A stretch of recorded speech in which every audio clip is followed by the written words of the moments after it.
Parla fan azzurri, benvenuti sul canale Notizie di Napoli. Andiamo alle ultime dall'Azzurra. Ma prima, se siete nuovi qui, già iscrivetevi e attivate le notifiche per non perdervi nessuna novità dal Napoli. L'ex tecnico di Milan e Roma ha raccontato il trionfo partenopeo di Francoforte, evidenziando l'unico neo della serata. E la Champions c'è una cosa che non ti puoi proprio permettere di fare. Puntiglioso e preciso come al solito, anche dopo una partita dominata in un campo tutt'altro che facile come quello di Francoforte.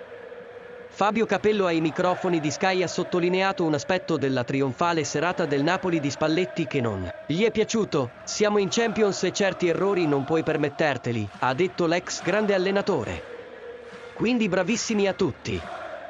Fossi in Spalletti negli spogliatoi andrei dal capitano Di Lorenzo a congratularmi, ma poi aggiungerei che stasera la squadra ha concesso degli spazi che non deve mai lasciare. Mi piacerebbe molto conoscere la tua opinione qua giù nei commenti. Caro amico tifo napoletano, la tua opinione è molto importante per il Napoli. Presto ti aggiornerò con altre notizie dal nostro Napoli.